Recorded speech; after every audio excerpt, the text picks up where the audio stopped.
I always thought that when people talked about empty nest syndrome, they were exaggerating.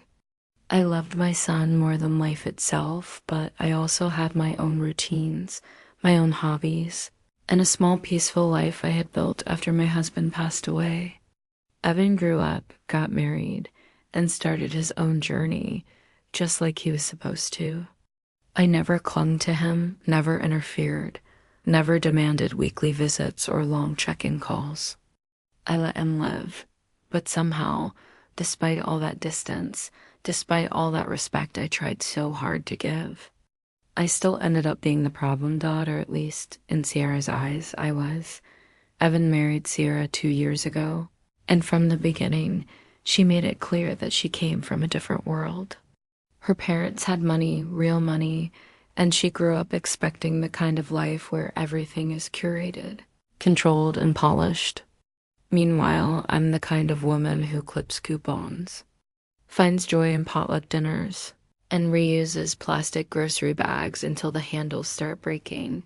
She never outright insulted me, but she didn't hide her irritation either. I walked too slowly. I talked too much. I asked questions she thought were unnecessary. I bought her birthday gifts she didn't find aesthetic. I made casseroles that weren't clean enough for her diet. Still, I tried. God knows I tried. Because I loved my son. And loving him meant accepting the woman he chose. So when Evan called me 3 days before the trip, a trip I didn't even know existed, I had to force myself not to sound surprised.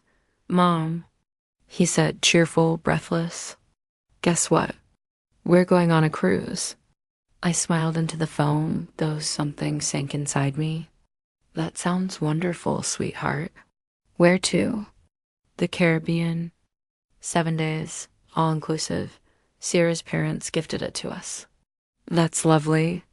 There was a pause, just long enough for me to feel something was wrong. "Yeah.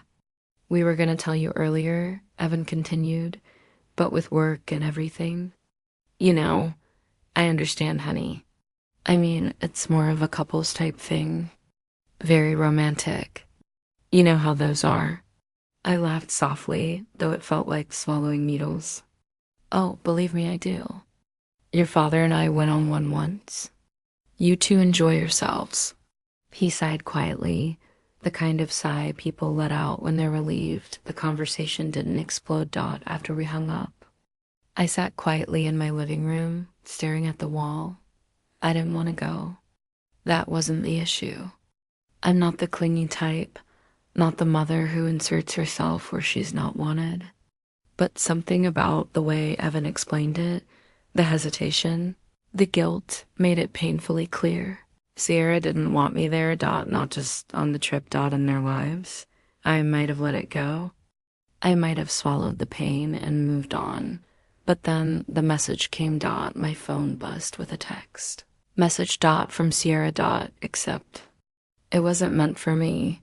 She must have tapped my name instead of Evan's, because the message read, "Thank God we didn't invite your mother." She'd cling the whole time. "I just want peace for once. Please don't ruin this trip by making me feel guilty." I stared at the screen for so long my eyes started to burn. Cling. I hardly visited them. I never asked for anything. I stayed in my place too much. Maybe, but to her, that wasn't enough. To her, I was still a burden. I didn't reply. I didn't confront her. Instead, I sat there as tears slowly slipped down my cheeks. Not loud sobs, just quiet, exhausted tears that come from a wound deeper than anger. Later that night, while scrolling through social media, I saw Sarah's newest post, a picture of 2 champagne glasses on the cruise ship deck, the ocean reflecting the sunset. Her caption, "Finally, a week away from everything that drains me." Everything. I knew exactly who she meant. I closed my phone, placed it face down, and whispered to myself, "You don't deserve this. Not again." Because I had been made to feel like a burden before. Because I had spent too many years hiding parts of my life to make things easier for other people. Because I had secrets. Big ones that my son didn't know. Secrets Sierra couldn't even imagine, and the cruel irony. Those very secrets were about to change everything. Not just for me, not just for Evan Dot, but for the marriage. Sierra thought she could control forever, because while she cruised through turquoise waters sipping champagne, thinking she had escaped the burden of me, she had no idea. I spent 20 years of my life uncovering the exact kind of deceit she was hiding Dot, and the second she targeted my son, those skills would come back, sharper than ever. When Evan was growing up, he thought I was just Mom, the woman who worked at the school library, made dinner every night, and tucked him in with the same old bedtime phrase, "Good night, sweetheart. You are loved." And that was true, but only half of it. There was a whole other life Evan never knew about, a life I hid because I wanted him to grow up without fear, a life I buried so deep. I prayed it would never resurface, but Sierra had no idea the woman she dismissed so easily had once been the reason federal agents closed major cases. She had no idea that while she was posting filtered selfies and cruelty-free lip gloss hauls, I had spent years digging into darker corners of the world than she could ever imagine. Asterisk, it all started when Evan's father, Mark, got sick. He was the love of my life, and losing him was like losing gravity. Every step felt heavier afterward. When cancer came for him, it came fast. Treatments drained our savings, and bills piled up like walls around me. I was drowning financially, emotionally. PHYSICLLY, I needed money. I needed stability. Needed a job that paid more than the modest librarian salary I cherished. One night, as Mark slept beside me with tubes running out of his arms, I sat at my old desktop computer applying for every remote job that didn't sound like a scam. Then one posting caught my eye, seeking analytical mind for financial anomaly review. Must be discreet. Must be comfortable working independently. Training provided. It sounded vague. It sounded strange, but it also sounded like hope. Within a week, I found myself in a small, windowless office owned by a private investigation firm that partnered with attorneys and government agencies. They trained me in forensic financial analysis, patterns, fraud detection, shell companies, offshore accounts, encrypted transactions, identity masking. It was a mountain of information. But something inside me clicked that my mind understood patterns like language. Where money flowed. A story followed, and I could read those stories better than almost anyone. Within 2 months, I wasn't just competent, I was exceptional. I worked late nights. Long after Evan fell asleep, headset on, spreadsheets open, tracing breadcrumbs criminals thought no one could see. I helped shut down a multi-million-dollar fraud ring in Nevada. I helped expose a fake charity funneling funds to a private bank in Belize. I helped track money from corporate embezzlement cases all the way to secret real estate investments hidden behind fake names. But I never told Evan, not because I was ashamed, but because the world is dark. And he was still a child who needed light. When Mark passed away, I switched fully to remote work, spending my days at the school library and my nights chasing digital footprints across continents. By the time Evan turned 18, I had saved enough to send him to college debt-free.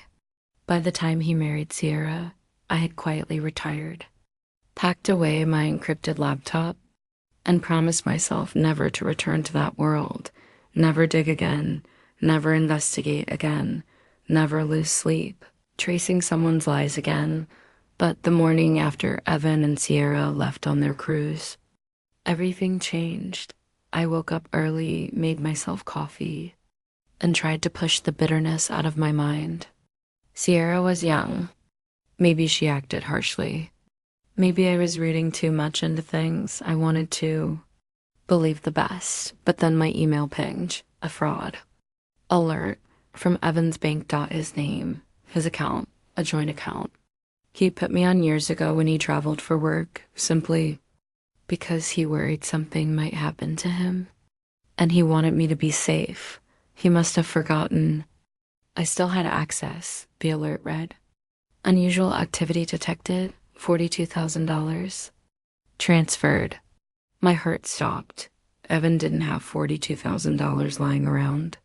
He and Sierra were always budgeting, always talking about saving for a house someday. They definitely didn't have that money available to casually move, especially not on the day they left for vacation. With trembling hands, I opened my old office closet. The one I never touched. Inside was the laptop I swore I'd never open again. Hesitated. For the first time since I quit.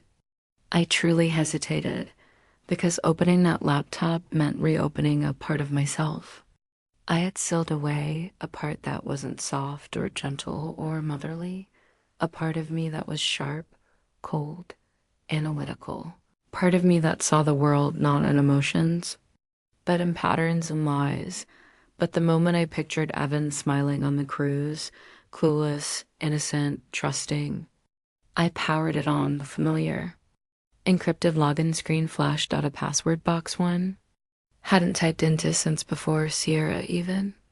Entered Evan's life. My fingers moved without thinking.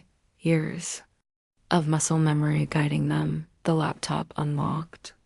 Tools loaded. The programs booted. My old world reappeared. At first, I hoped it was nothing, maybe an error or an accidental transfer. Hoped Sierra wasn't behind it. I hoped my son wasn't being betrayed by the woman he loved.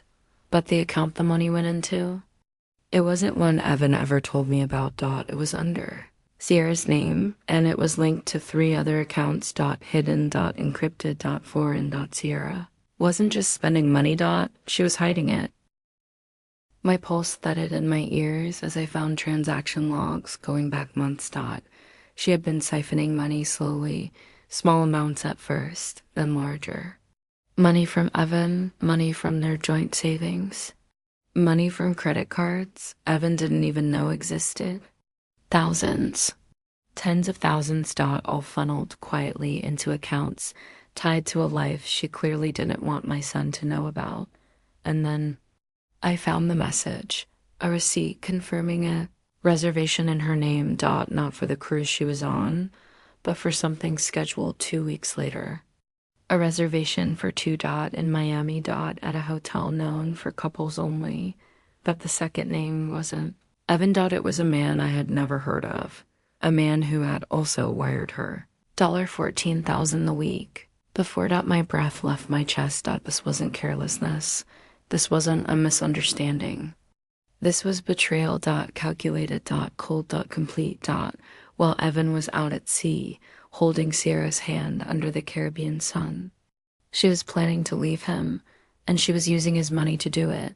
I closed my eyes, steadying myself. Sierra thought I was harmless. She had no idea what kind of woman she underestimated, because now I had proof, had patterns. I had names. I had dates. I had a trail she couldn't erase, and I was going to protect my son. No matter what it took. Didn't sleep for the rest of the night. After hearing Michael's voice, raw and shaken, my entire body felt like it was made of electricity. My heart kept pounding as if it were trying to break out of my ribcage. I must have replayed that voice note at least 10 times, trying to catch every sound behind his words, every breath he took, every tremor in his voice. He had found something, and whatever he found, he believed it was my secret. The secret I had buried deep, wrapped in guilt, locked away in a dusty cedar box in my closet. The secret I prayed would never surface. A secret that had the power to twist every memory Michael had of his childhood. But how could it be on the cruise ship, in their cabin? Miles away from me? That question was the part that terrified me the most. By morning, I was pacing the kitchen. I tried calling him straight to voicemail. I tried texting short, simple messages, so I wouldn't sound panicked. Michael, what did you find? Are you safe? Please call me. No response. I sat at the table, staring at the steaming cup of coffee I never touched. My hands were trembling too hard to pick it up. For the first time in years, I felt like the walls around me were shrinking. My secrets were finally catching up with me, and the timing couldn't have been crueler. I shut my eyes, remembering the cedar box in my closet. It was still there, still locked, still untouched for years.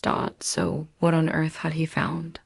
On the ship, Michael's silence continued. Around noon, I finally received a text from him. But it wasn't a message. It was a picture. A picture that made my stomach fall through the floor. It was a photograph. I recognized instantly a photo that should never have left my house. A photo that wasn't supposed to exist anymore. A photo of me holding a newborn baby that wasn't Michael. The baby I never got to keep. The one I gave up. The one I kept secret from the world. My first child. The child I never told Michael about. My breath caught in my throat. No one knew about that photo. Not my friends. Not my sister. Not even my late husband. Only I knew, and yet somehow it was on the ship. In their cabin, with my son staring at it, demanding answers. I texted him immediately. Me, Michael, where did you get that? Why do you have that picture? Please answer me. No reply. So I typed again. Me, Michael, that picture shouldn't exist. It was hidden. Please tell me what's going on. Still nothing. The minutes felt like hours. My whole body felt cold, like the blood inside me had stopped moving. My mind kept racing. Did my daughter-in-law take it? Did someone break into my house? Did Michael find it and bring it with him? But why would he hide it in the cabin? Or worse, was someone trying to expose me? Finally, my phone buzzed.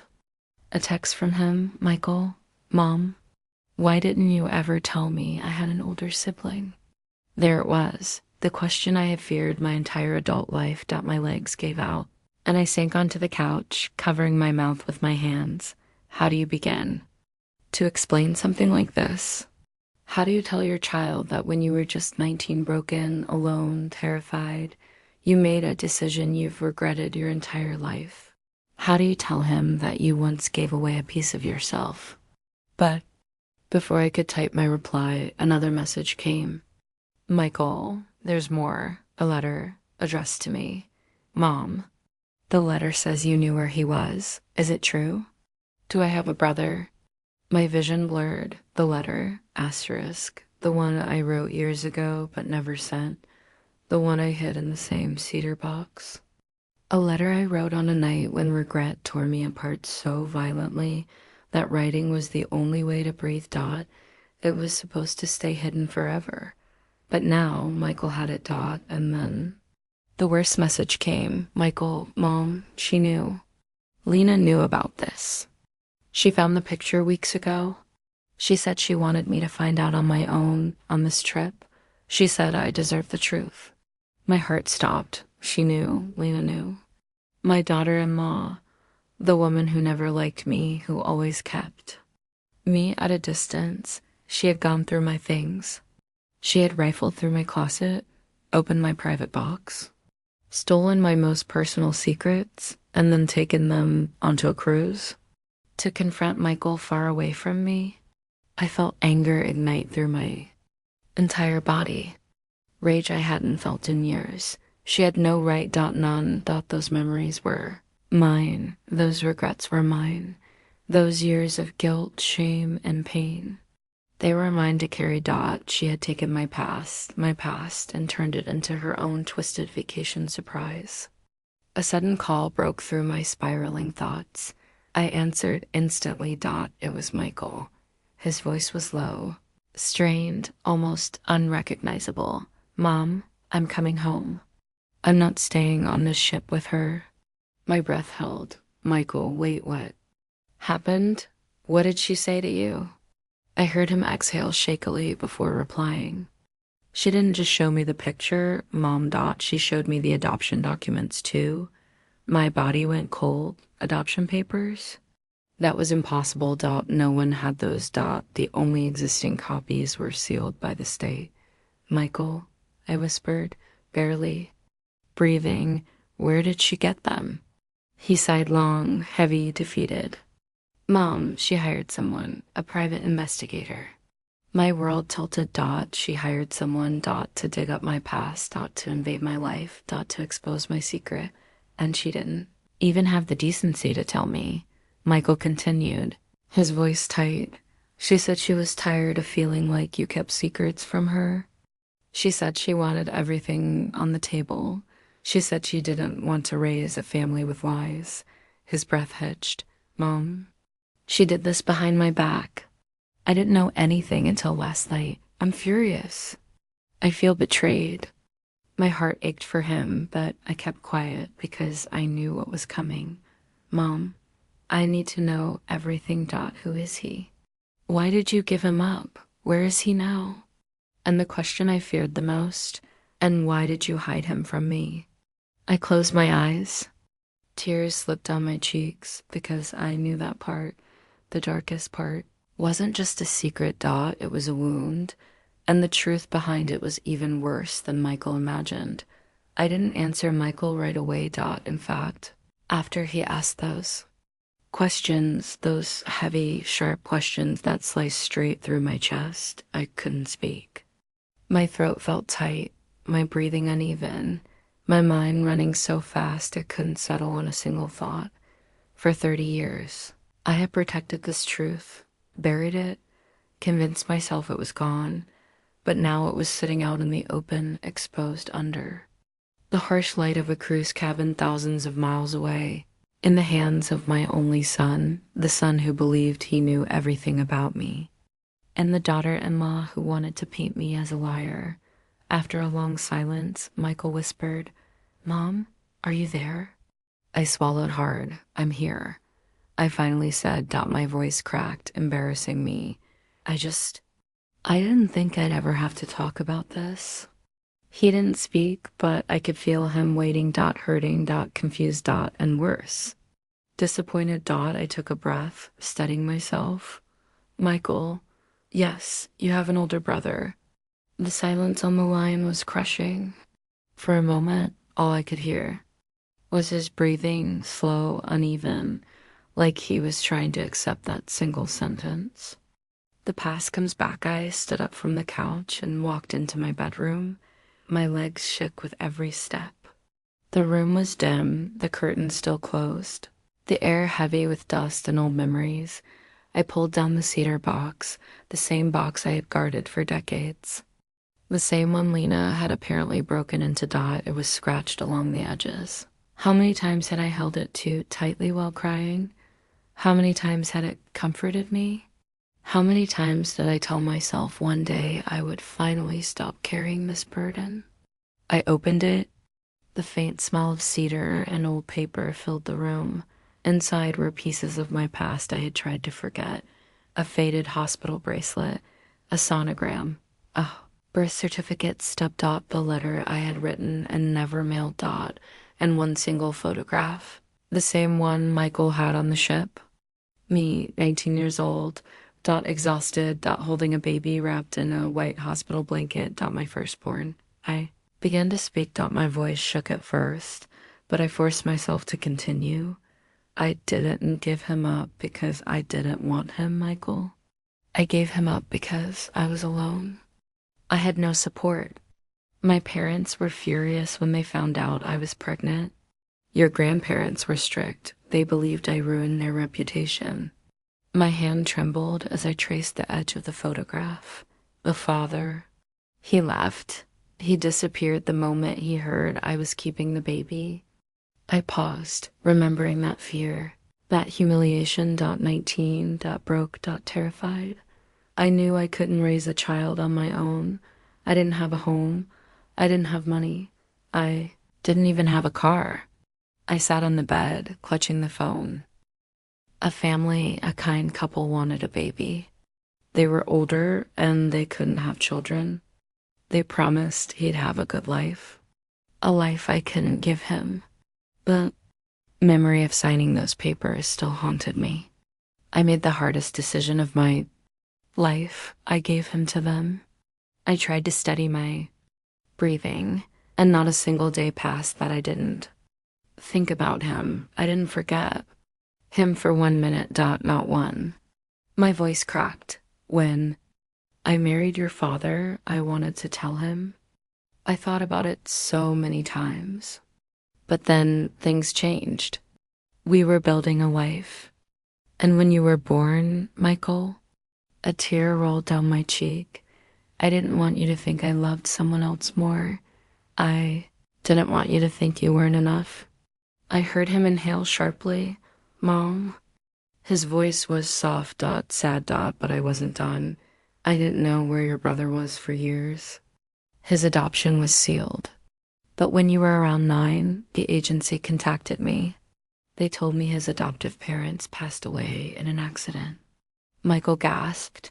He went into foster care. I continued, my voice breaking. They wanted to know if I wanted to be involved. But I had just had surgery. I wasn't stable. I wasn't ready. The guilt flooded me like it always did. Thought I would fail him again. I thought I wasn't good enough, so I didn't respond. Michael was silent. I could almost feel his shock through the phone. Secret I never intended to keep.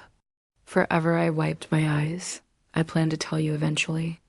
Michael, truly. But every time I got close, something stopped me. I swallowed, choking on the truth. I was afraid you'd hate me. He exhaled shakily. Mom, I don't hate you. The relief nearly knocked the breath from my lungs. But before I could speak, he continued, I'm angry you didn't trust me. But I don't hate you. I needed to hear it from you. Not from Lena. His voice tightened on her name. She had no right to take your things. No right to expose this. This was your story to tell. A weight lifted off my chest, knowing he understood. But the nightmare wasn't over. Michael's voice dropped to a whisper. Mom, there's something else. I froze. When Lena showed me the documents, she didn't just bring the picture. She brought an address. My breath stopped. No, she didn't. Mom, she found him. My heart slammed against my ribs. She found my brother. I felt lightheaded. This wasn't how it was supposed to happen. Not like this. Not through stolen papers and a private investigator. Michael continued, voice trembling, as she wants to meet him. My mind spun. She wants to meet him. My daughter-in-law, who could barely stand me, wanted to meet my first son before I did. Michael, I whispered, you can't. You don't even know who he is. What he knows. How he feels. He might not want contact. He might not. Michael cut me off. Mom. His voice darkened. That's not the part that scares me. I gripped the phone tighter. The investigator said something. Something we didn't expect. I swallowed. Michael, what did he say? A long pause, then, Mom. He's been looking for you. My heart dropped. Your first son. He's alive. He knows you're his mother. And he's been searching for you for years. My breath shattered. And now, Michael whispered, he wants to meet us. For a long time, I couldn't speak. I just sat there on the edge of my bed, clutching the phone like it was the only thing anchoring me to the world. Michael's breathing came through the line slow, shaky, uneven. He was waiting for me to say something, anything, but I see OULDN single quotes T. My mind was spinning. My thoughts colliding with each other so fast I couldn't untangle them. He was looking for me. He had been searching for me. My firstborn, my baby, the child I held for just a few minutes before they took him away, the boy I thought about every single day of my life. Even when I tried not to, he was alive. He knew who I was. He had been searching for years. How do you process something like that? Finally, after what felt like a lifetime, I whispered one word. How? Michael exhaled shakily. Mom, he found you through DNA records? The investigator said he took one of those tests, one of those ancestry kits. And apparently, years ago, you took one too. My heart dropped. I remembered it, barely. A coworker had convinced me, said it was fun, a silly thing to do. I never imagined it would lead him to me, asterisk Michael continued. He didn't know your name at first, just that he had a biological match who lived in the same region. But he kept digging, and when Lena contacted that investigator, he immediately recognized your name. My stomach twisted. Mom, Michael said softly, he's been trying to reach you. But he didn't know where to start. I closed my eyes, a single tear slipping down my cheek. All those nights I lay awake, wondering what happened to him. All those years I told myself I'd ruined his life, all the guilt, all the shame, and the truth was he had been out there looking for me. The pain of the past, Reservoir Marie's, I hadn't touched in years, flooded back. Raw and vicious, the tiny hospital room, the cheap curtains. The nurse who wouldn't look me in the eye, the social worker's voice. You're doing the right thing. He'll have a good life. You're too young. But they didn't know that I had loved him the second I felt him kick. They didn't know I wanted him, that giving him up wasn't strength, it was survival. I took a shaking breath. Michael, what does he want? Michael paused, choosing his words carefully. He wants to meet you, Mom, and he wants to meet me. The words knocked the air out of me. He wants to meet you? I whispered. Yes, Michael said softly. He said he's always wondered if he had siblings. He wanted a family. He didn't grow up with anyone. My eyes burned. Of course he didn't. His adoptive parents died when he was still a boy. He bounced around foster homes, never staying long. No stability. No siblings. No parents. No wonder he searched for me. But something didn't add up. My fear returned, sharp and gutting. Michael, how does Lena know all this? His silence was immediate and telling. She talked to him, he finally said. My breath caught. What? My voice cracked. She talked to him? Without you? Michael's anger crackled through the phone. She reached out before telling me anything. She coordinated with the investigator. She knew he found us before I did. My heart pounded. She had no right. I know, he said tightly. She hid it. She planned to surprise me on the cruise. Like this was some kind of emotional honeymoon gift. I felt sick. My private suffering, my family trauma, my deepest wound, turned into a married couple bonding activity. What kind of person does that? Michael lowered his voice. Asterisk, Mom. There's more. A chill ran through me. What now? He hesitated. He sent a message for you. My breath froze in my chest. A message? Michael swallowed. He said, he forgives you? My vision blurred instantly. Forgives me? Those two words shattered something inside me, something I had kept sealed for decades, through tears. I whispered, he forgives me? I covered my mouth with my hand, sobbing quietly. I had never forgiven myself. Not once, but he, the child I abandoned, he forgave me. Michael let me cry for a moment before continuing, and he wants to talk to you. Not someday now, my heart thumped painfully. Now. He said he's been waiting his whole life. The moment that changed everything, I realized then that my pain wasn't the only story. Here, his pain existed too. His loneliness, his longing. His lost years. He wasn't just a secret, I was his missing piece. And now he wanted me back. Michael spoke gently. Mom, he's not angry. He just wants to know you. He wants a mother. The words hit me like a punch. He wants a mother, the son I abandoned. Wants a mother. My voice shook. Michael, I'm scared. I know, he whispered. But he's scared too. I wiped my tears. What's his name? I finally asked. Michael hesitated. His adoptive parents named him Aaron. Aaron. Hearing his name felt like a Knife and a balm at the same time. Familiar yet foreign. Close yet distant. My son. Aaron. Alive. Searching. For me, forgiving me. Mom, Michael said gently. He wants to meet us when we get back. My chest tightened. Does Lena know? Yes. His tone changed, anger simmering. She wants to be part of it. She says she deserves to be included. My jaw clenched. After everything she did. Invading my privacy. Stealing my documents. Exposing my secret. Ambushing Michael. And now she deserved to be involved. But Michael continued, Mom, that's the problem. I told her I need space. I told her she crossed the line. I told her, I'm thinking about leaving the cruise early.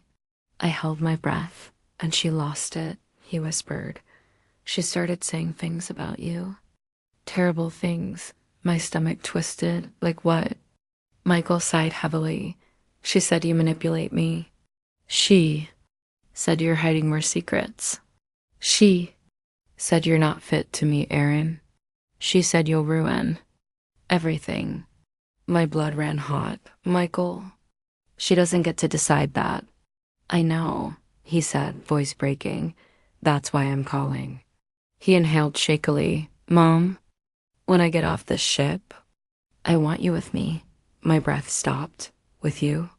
Yes, when we meet Aaron, I want you there. I want you beside me. Tears streamed down my face. Michael? Mom, please. I don't care what Lena wants. This is our family. You, me, and Aaron. My heart felt like it was breaking and healing at the same time. I'll be there, I whispered. Whatever happens. I'll be there.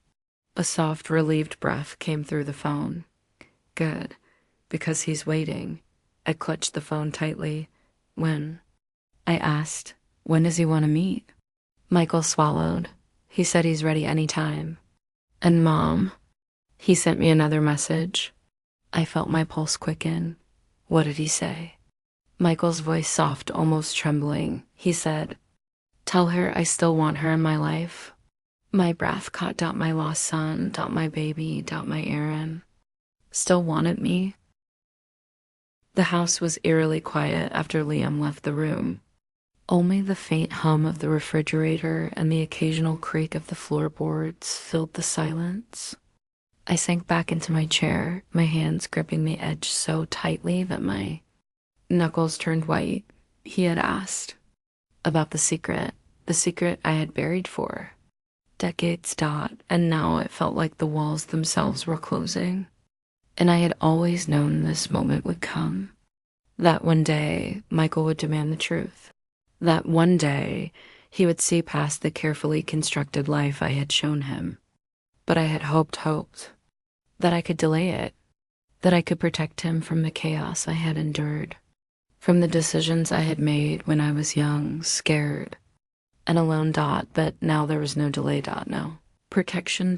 Only exposure.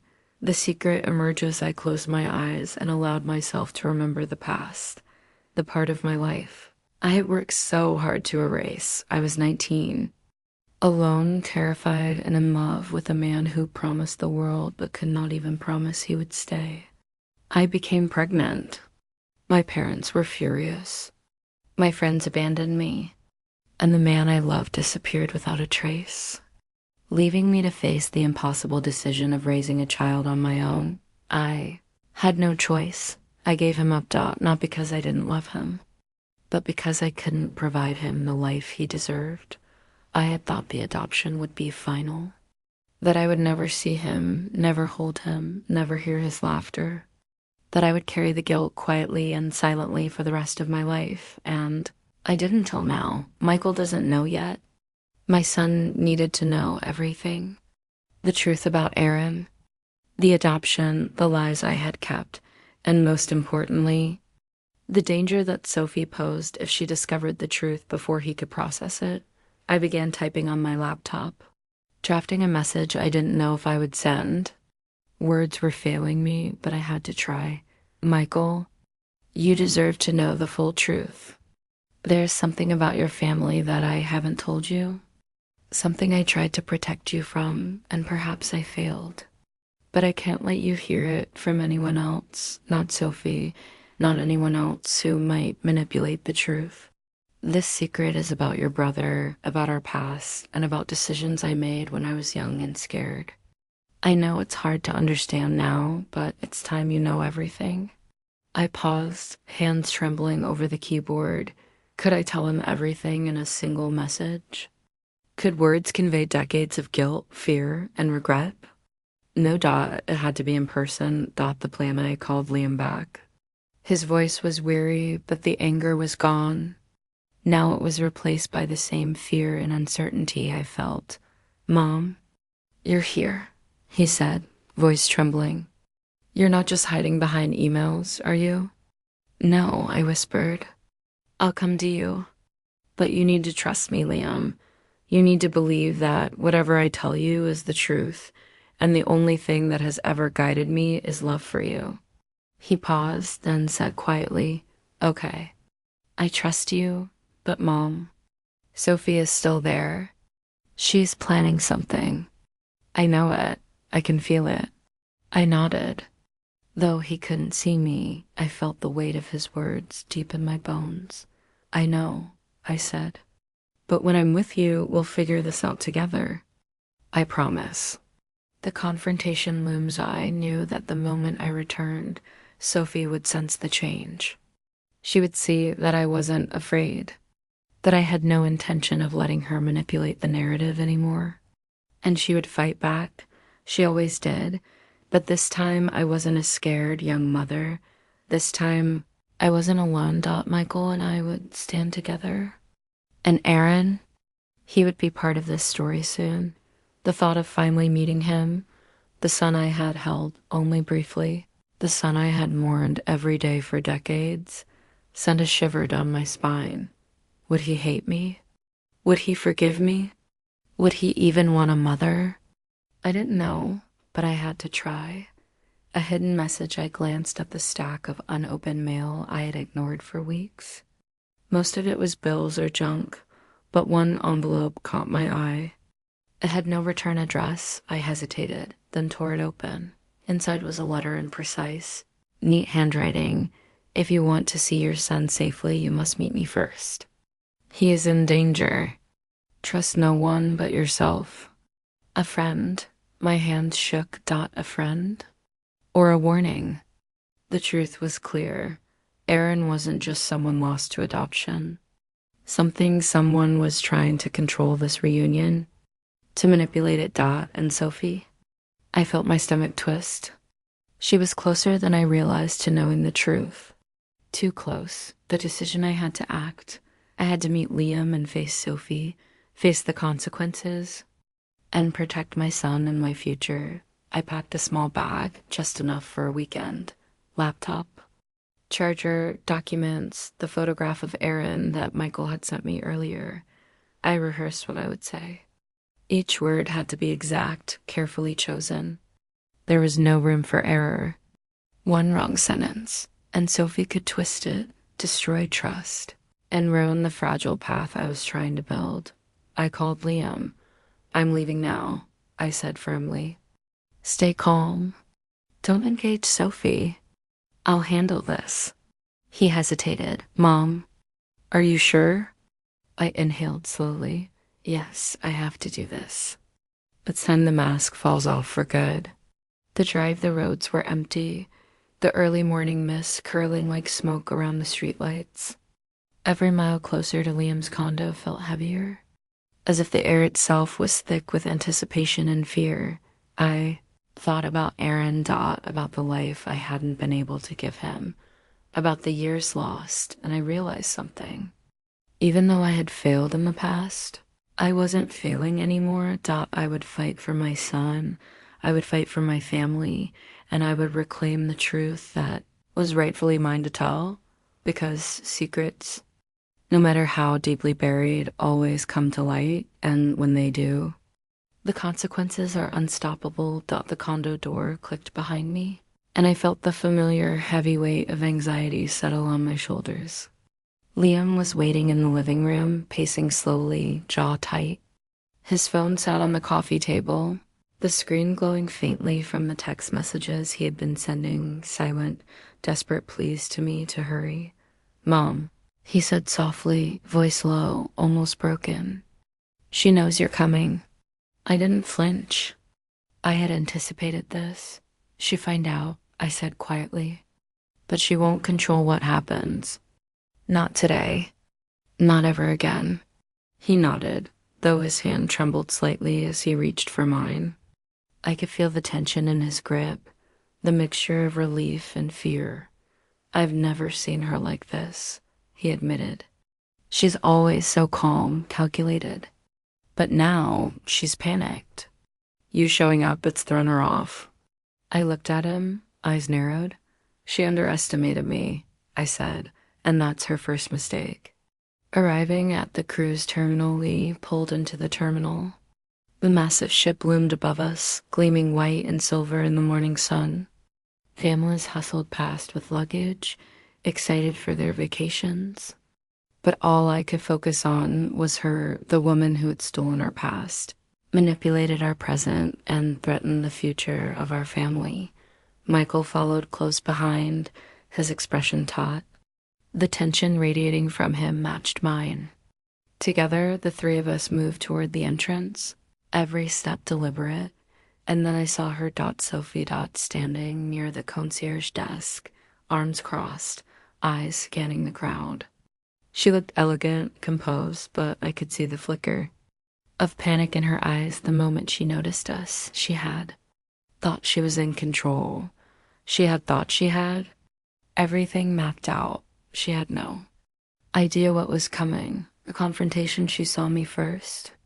Her lips pressed into a thin line, and for a moment I felt the thrill of power.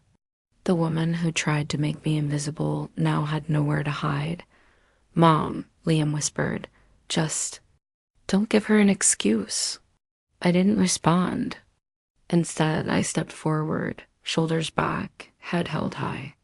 Michael followed, positioning himself slightly behind me, protective but calm. Sophie's eyes darted between us. She opened her mouth, probably to lecture, threaten, or manipulate, but I spoke first. "Stop." It was one word, one command, and it was enough. She faltered. I continued. "This ends today. The lies, the control, the manipulation. It's over." Her eyes narrowed. "You don't get to tell me." "I do," I interrupted firmly. "Because this isn't about you anymore. This is about truth. About family. About my son. You had no right to dig into my life, to expose secrets, or to try and control who my family sees." She laughed nervously, a sound that didn't reach her eyes. "You think you're the victim here?" She snapped. "You've manipulated Liam for years. He's still mine." Michael stepped forward. "No, he's ours. And you've crossed every line." Her composure cracked. For the first time, the mask fell off. Panic replaced arrogance. Anger replaced control. "You can't do this," she hissed. "I'll make him choose me." "Choice?" I echoed, voice icy. "He already chose. He chose truth. He chose family. And you've lost that right." The revelation of Aaron was time. The truth could no longer wait. "Michael," I said, turning to him, "you need to know. Aaron isn't just a memory. He's real. And he's alive. He's been searching for us. And Sophie, you think you control this reunion? You have no control over the past, the truth, or the bond between a mother and her son." Sophie's face paled. Her breathing quickened. "What? What are you talking about? You manipulated everything to be about you?" I said calmly. "But the only thing that matters now is Aaron, and he wants to meet his family, us. Not you." Her lips trembled. She wanted to argue, to yell, to reclaim control, but she knew. She could see it. She could feel it. She had underestimated me, and she knew she had lost. Liam's hand found mine. "Mom, I believe you," he said softly. Whatever happens, I'm with you. Michael stood tall. She can't stop this, he said. Not anymore. And in that moment, the air shifted. Sophie's authority over us, the fear she had planted, the tension she had cultivated, it all dissolved. She was exposed, vulnerable, human, and powerless. The call from Aaron, my phone, buzzed in my pocket. It was a video call from Aaron. My heart pounded. My hands shook. And yet I felt a strange calm. This was the moment I had waited 30 years for. Mom? His voice was cautious, almost unsure. But it carried hope. It's me, I whispered, tears forming in my eyes. Aaron, I'm here. He appeared on the screen taller than I remembered from the photograph, older than the baby I had held, but unmistakably my son. His eyes, so like mine, searched mine. Mom, is it really you? Yes, I said, voice cracking. It's really me, and I've missed you every day of my life. Michael and Liam stood behind me, their presence steady and reassuring. Aaron's face broke into a tentative smile. I've waited so long, he said softly. I didn't know if I'd ever find you, but I'm here, and I want to meet you. I want to know you. Tears streamed down my face as I whispered, I want that too, more than anything. I want you in my life, and I promise I'll never leave you again. Sophie's jaw tightened, but she said nothing. She had lost control.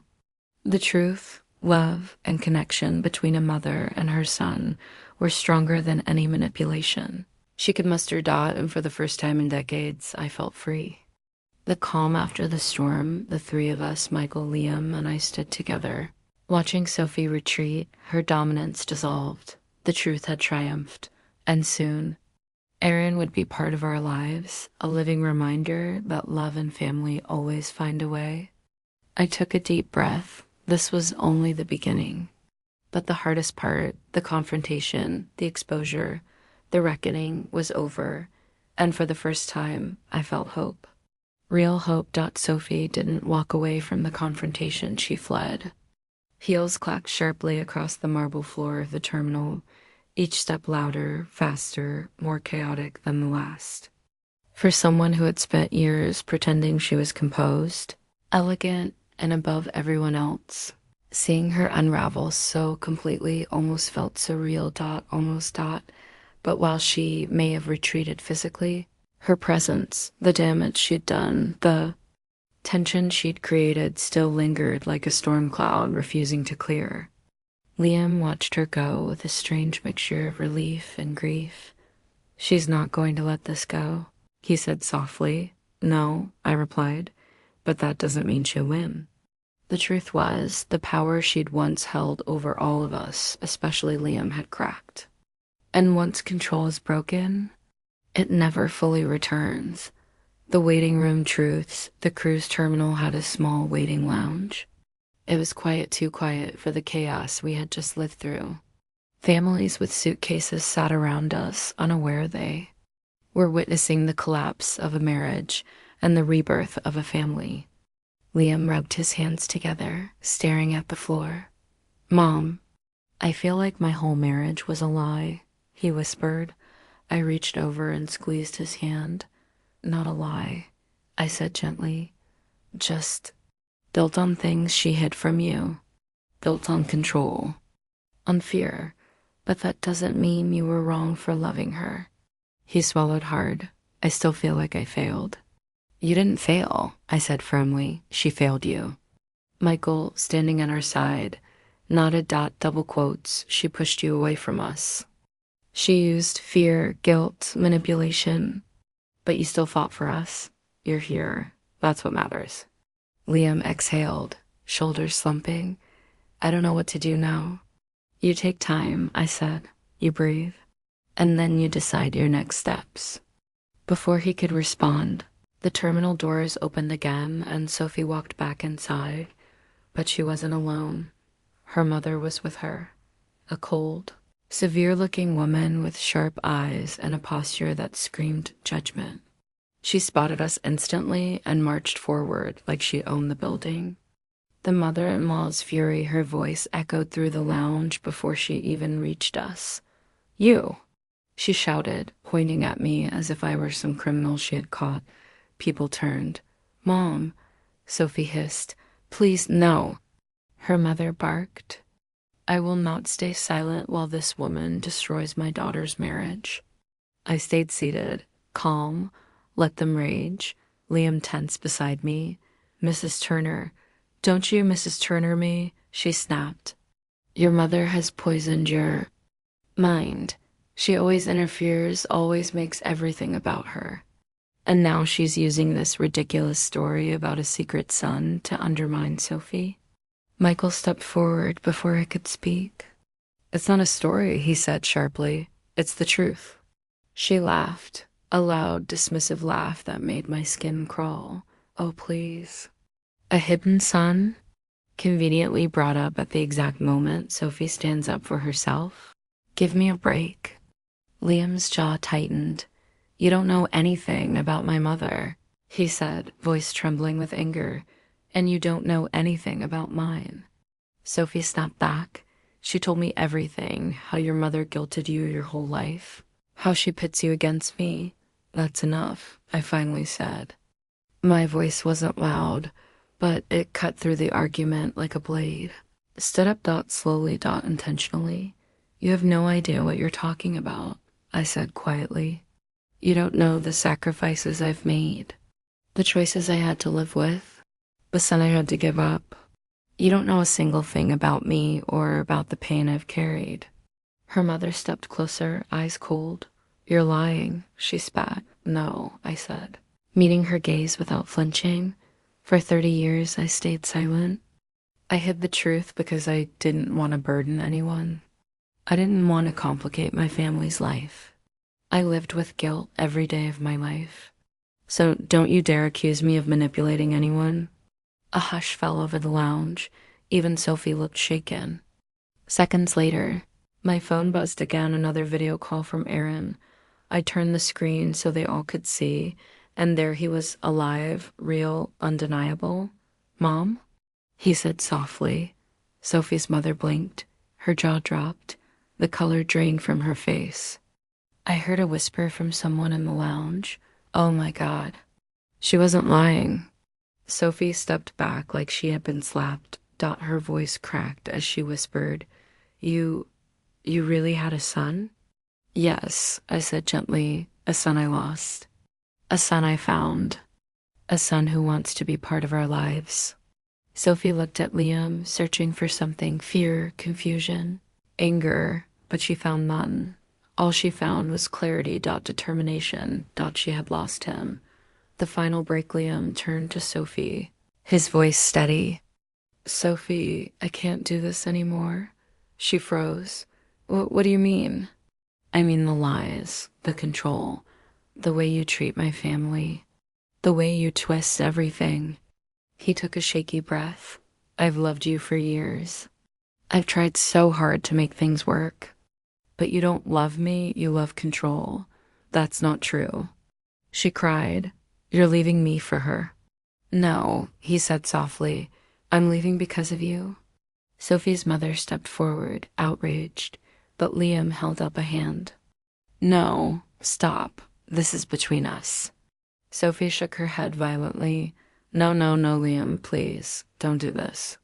I don't want a divorce, he said carefully, but I need space. I need time. And I need you to respect my boundaries, which you've never done. Her sobs echoed across the room, but Liam didn't waver. He turned toward me. Mom, can we go home? My heart broke and healed at the same time. Of course. I whispered. Sophie collapsed into a chair, her mother wrapping an arm around her. For the first time, the two of them looked. Small. Powerless. Human. Aftermath. The drive home was silent, but not tense. Not fearful. Just quiet, a healing quiet. Liam stared out the window. Mom, he said gently, thank you. For what? I asked softly. For the truth, he whispered. and for not giving up on me even when I pushed you away. I took his hand again. I never will. Michael smiled at him in the rearview mirror. You've got a whole new chapter coming, he said. And it's going to be good, Liam exhaled. Yeah, he murmured. Maybe it is. 3 weeks later, a new family errand flew out to meet us. The moment he stepped off that plane and into my arms, I felt 30 years of guilt melt away. He wasn't angry. He wasn't resentful. He was grateful, excited, nervous, and he hugged me like he had known me forever. Liam met him with a genuine smile, a brother finally meeting the person he never knew he missed. Michael embraced him. We cried. We laughed. We healed. As for Sophie, she moved back in with her mother temporarily. She sent Liam angry texts at first, then desperate ones, then silent ones. But Liam didn't crumble. He didn't run back. He didn't apologize for things he didn't do. He grew. He found himself again, and he began to see what love should feel like. Not chains, but wings. Final lines. My secret became our strength. I spent years hiding my secret because I thought it would break my family. But in the end, it saved us. Sophie's lies shattered. Liam reclaimed his life. Michael gained a brother, and I got a second chance at motherhood. Not even a cruise, a jealous daughter-in-law, or 30 years of silence could destroy the bond we found again, because truth, no matter how painful, always brings freedom. And love, real love, always finds its way back home. If you love this story, subscribe for more stories. Show your love by like my videos and tell me about your thoughts in comment section *.